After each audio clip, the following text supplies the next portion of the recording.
Good afternoon, ladies and gentlemen. Well, wow. This award comes totally unexpected. My first reaction to myself when I read the email was, what? Really? So soon? I checked the names of previous winners, and it just seemed impossible to see my name next to Rolando Tino, Greg Brillantes, Hilda Cordero Fernando, Benvenuta Lumbera, Anita Magsaysayho. Giant names, I feel nowhere near these giants. But then it hit me. I'm already over 50. No illusions, no? And this is exactly what happens when you do something for this long.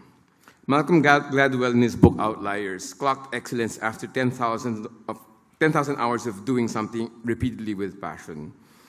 I've been performing for 45 years, and CASA is now in its 25th year. I've done at least 20 times, maybe even double that, or 200 or 400,000 hours, 25 years, 40 years, and even a bit more. So thank you to the Ateneo de Manila University for this distinct honor, for the milestone, to Father Jed and the Board of Trustees for recognizing the life and work which has been anything but linear.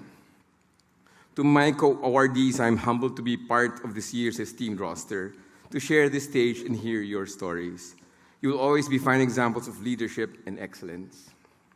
Dr. Lilicuanan was my boss at Miriam for 10 years, and she was my model as a leader for her commanding but graceful presence, her ability to guide with both a firm but gentle hand, always keeping in mind the service of a greater good. Qualities I admire and qualities I try my best to emulate. This award has special meaning for significant reasons. Firstly, it is the third award for the large Corpus Magsaysay clan to which, by my mother, I belong. My Tito Mike Magsaysay received the Ozanam Award in 1981 for his contributions to the understanding and advancement of social justice and social transformation. As would his sister, Tita Anita Magsaysayho, the Tanglaw ng Lahi Award later in 2000 for her contributions to the development of modernism in Philippine art. I'm very proud to be part of this clan, early pioneers in Sambales from Ilocos, which would later breed leaders in politics, business, and the arts. Secondly, this award is special because it recognizes, apart from my career as a performer, the somewhat chaotic quest I had of establishing an art center in a rural community. Two distinguishing factors of Casa San Miguel that present themselves both as a challenge and as an opportunity are that it is set in a barrio and that it has no precedent. In this most unlikely, extrinsic, and untried setting, it's sometimes difficult to see what is ahead, guided only by a belief that stems from the gut, that there is good faith in the work that we do, an ethos that permeates our work and workplace, attracts the generosity of our supporters. And we have done much. The children from Casa San Miguel come from simple families from San Antonio, with 20% of its student population coming from the local fishing village of San Miguel.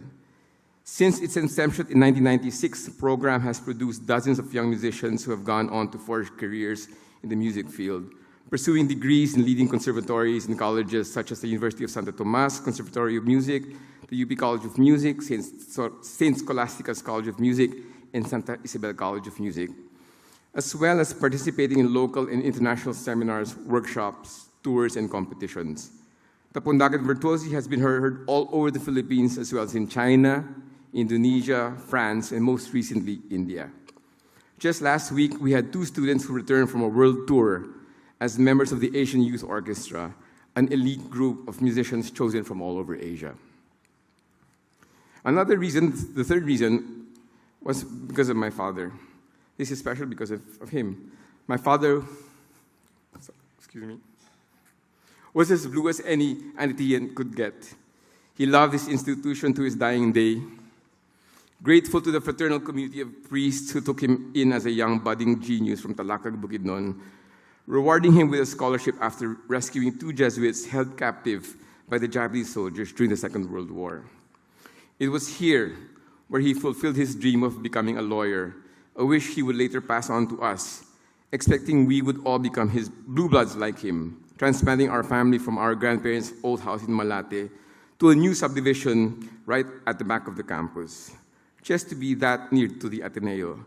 So his three sons could study at the Ateneo, become lawyers, Like him, maybe one, maybe all three. But this dream of his would never happen.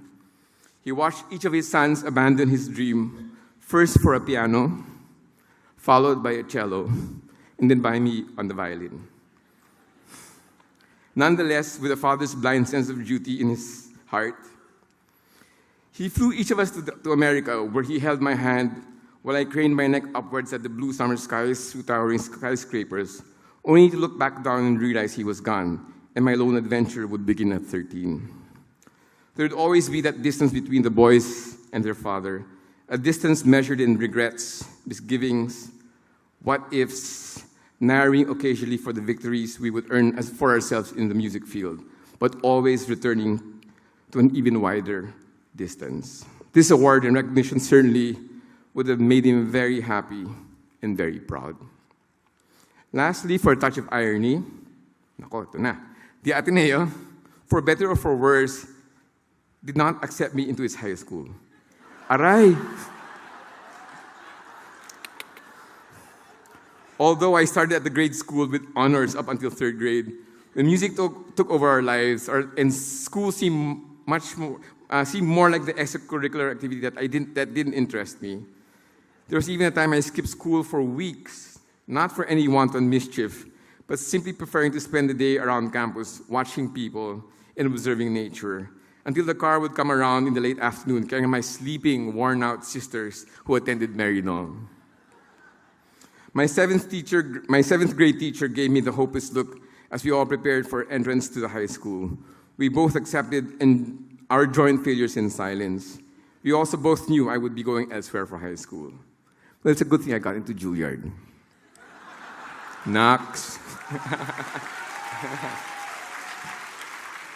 Mabuti na lang. So there is something bittersweet about today. This award, this milestone. I am the prodigal son that has finally returned to welcome arms. Salamat. In the marching song of the Ateneo University that we all sang as young Ateneans, Raul Manlapus makes us sing, "Fly high, blue eagle, fly, and carry your cry across the skies." But I was thinking, any life or significant achievement is rarely of a single person's own doing. It is not as simple as a single bird spreading its wings, flying high over the trees to make known to the breeze its victories. I had already been easily born to those blue skies by my own lofty dreaming and wild imaginings, but only made truly to soar by the wind beneath my wings, provided by some of the most amazing people that have been a part of my life, some of whom are with us this afternoon and with whom I share this award. My parents were both ambitious entrepreneurs, invisible lines separating our home from office, factory, and printing press. With a myriad of things that had to be done daily, it was the loyalty and hard work of people such as Josie Bonifacio, Mila Arañas, Edna Cesante, Ruth Basilio, Julia Cabanday, among many, many others, who made sure cars left on time, children had been fed, bathed, clothed, sent to school, while ensuring machines were running smoothly and on time, printing stocks replenished, trucks loaded with hundreds of crates of documents shipped to the correct provinces, and still making sure dentist appointments and music lessons were met. Thank you for your decades of loyal service. Second, my artistic life has been made rich by collaborations, well, more like conspiracies with artists, as well as development initiatives and institutions. My earliest partners in crime, of course, were my two brothers, my two cousins, and our uncle, meeting at the ancestral compound of our grandparents, Ramon Corbus and Rosario Magsaysay in Mandaluyong, every weekend for tugtugan, or so we called it. It was ostensibly to practice, but it was more our brief escape to our cousin's house, where there seemed to be no rules, and where the TV was on all day. Paradise. But from there, we became quite good. I toured the world with my brothers for 10 years, from the smallest halls to the big ones, including Alice Tully Hall, Carnegie Hall, and Town Hall in New York. For close to 10 years, I was accompanied on the piano by Jordan Peralver, I believe he's here, who quietly endured our trips all over the Philippines, as well as France and Italy. 17 years ago, I collaborated with the president of Miriam College then, Dr. Patricia Licuanan, and the executive director of its Center for Applied Music, Ms. Serrano, to form the Metro Manila Community Orchestra. Incidentally, one of our students now works for Miriam and is the concertmaster of that orchestra and is one of the leading teachers at Miriam. His name is James Labrador, and he's seated with Miss Serrano. Almost 10 years ago, I found myself a Walter Mitty, thrust suddenly into the starring role of a movie. I have, of course, to thank Ellen Onqueco Marfil for that, for her generous spirit in bringing this non-actor to tears, on-cam and off-cam. Casa San Miguel had two brothers in the alternative development sector of Zambales, Sona Roy, who's with us tonight, who was tasked to develop the ABS-CBN land for Aitas, and Philip Camara, a distant cousin of Sambali, who developed micro-enterprises for his community in Iba. 4 years ago, we partnered with the Ayala Foundation and JP Morgan to start a satellite program, this time with the community of Tondo. And of course, among all of these collaborations, the interaction with the dozens of artists who came through Casa, with whom we birthed many exhibits, concerts, and theater productions. Painter Elmer Borlongan, dancer choreographer Mayra Beltran, filmmaker Ruel Luzendo, join us this afternoon to represent the numerous, over 100 I would say, of artists who have joined our efforts in community development. To my colleagues, salamat sa inyo. Because of you, I have become a better artist. Of course, nothing of dreams are possible without the benevolence of loyal enablers, our generous friends from the corporate world who share our vision of making art and culture. Our gratitude overflows to Doris Ho, Marian Pratt, Senator Magsaysay, well, they're all my cousins, as well as Jing Montinola, Julian Menchu Lopez, Bea Zobel. But it was Polly and Bubo de los Santos from Alabang who plucked us from obscurity onto the main stage of the CCP for Light a Million Mornings, a fundraising extravaganza to benefit the Tuloy Foundation.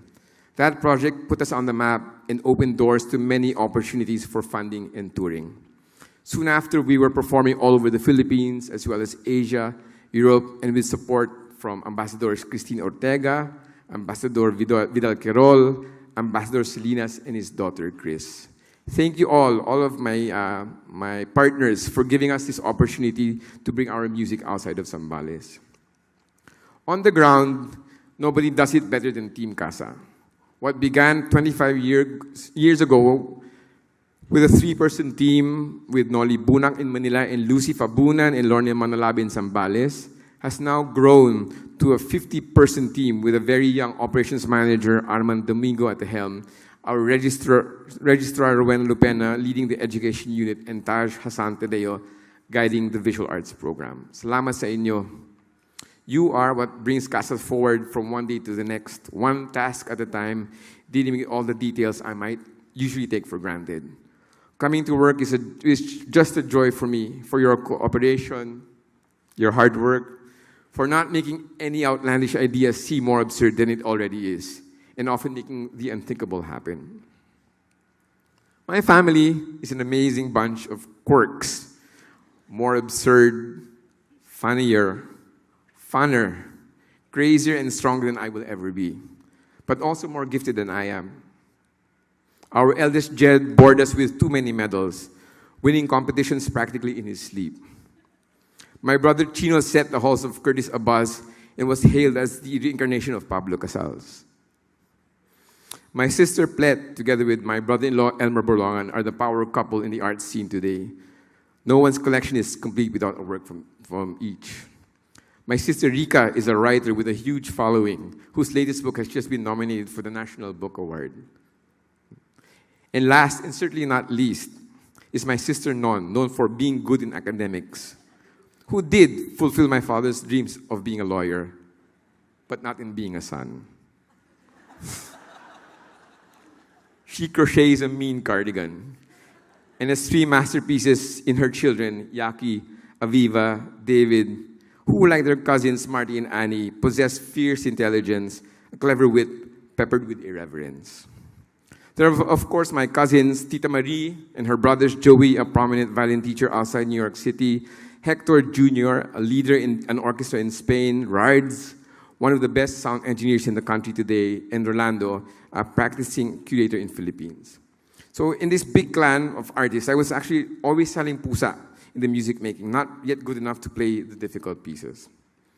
But more than the individual gifts of this family, it is the love they nurture that sustains all of us through thick and thin. And this, I believe, we owe to our mother.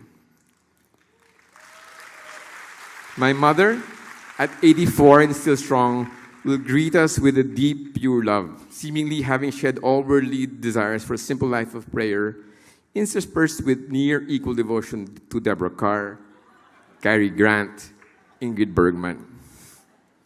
In her daily prayers for the dead, included in that list after everyone in her clan, in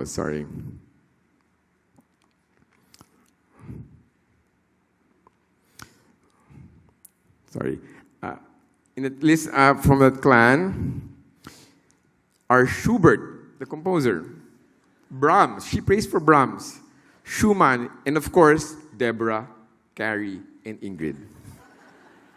It was our mother who, after hard days' work doing a thousand things as Mother General, would still find time to sit and practice with us after dinner, and with an unerring ear point out our weaknesses and praise us enough to secure for us a good night's sleep. It was from her I first learned to love books, the sea, mountains, and trees. She has almost single-handedly planted hundreds and thousands of trees herself. But above all, to be simple and to be humble. There are still many things I have yet to learn from her. To be content with little, the wisdom of regularity, to have faith, and to love fully. So to my family, because of you, I'm a better person. Still no saint. That's the title reserved for our brother-in-laws, Elmer and Dino. Lastly, I'd like to honor and acknowledge a list of people in the Philippines, all gone, who have, for reasons I still haven't quite figured out, eluded public recognition. Apart from those widely recognized, such as Tita King Casilag and Dr. Francisco Feliciano, these are my mentors who, much like myself, forged successful careers before devoting their lives to teaching, and even more than I have, often at the price of their own careers. These are Oscar C. Yatco, Rizalina Buenaventura, Sergio Esmilla, and Stella G. Brimo. How I wish they could feel this pride that I feel right now. This journey of mine took roots as a wordless unease at a very young age. My parents and my older sisters loved to remind me that I did not speak until I was 4 years old. It may have worried them for a while, but I would soon make up for those years, eventually talking too much and earning the name Aping Daldal. I still carry that same unease today, a suspicion that words can betray, discovering as an artist that music speaks where words begin to fail, and that some truths simply lie outside our ability to speak. My music has served me well as my moral center, my guide and my strength, my belief system even, where the basic rules of playing in tune, accurately, in time, playing together, assuming alternate roles of dominance and submission, leading and following, are the same as the life's rules of being true, being considerate, likewise listening, reacting, blending, and knowing. Beauty is merely its spirit, a resonance that both radiates compassion and humanizes. This personal belief, my philosophy, is the heart of the program at Casa San Miguel. I've witnessed personally the positive changes art and music have made on children. It is an undeniable fact and is the main reason, despite the many challenges, Casa San Miguel continues from year to year. The collective joy that art and music brings to our community far outmeasures the challenges in keeping it alive. Casa San Miguel is the happy place for many artists, both young and not so young. It is our place for our collective wordless unease, where it finds its voice in a painting, a dance, a song, to describe maybe the wonder of a tree, the adoration of a parent, but also for an unspeakable horror, an outrage that cannot be held. Thank you, Ateneo, for this recognition today. But the journey doesn't end here, neither do the doubts, the fears, the challenges, the loss of words. Moments like today are brief respites from a world in turmoil that more than ever needs art and music, not just in the august halls of the academe or the busy urban marketplace of galleries, but in the ordinary streets of our neighborhoods, our poroks and barrios. To remind us of our humanity, to teach us to be humane. This is an honor I will hold and cherish dearly for myself, for those who have been instrumental in breathing life to it, and for those who keep it alive. I accept this award with a solemn promise to do more, to do better, and with even more passion. Maraming salamat, magandang hapon po sa inyong lahat.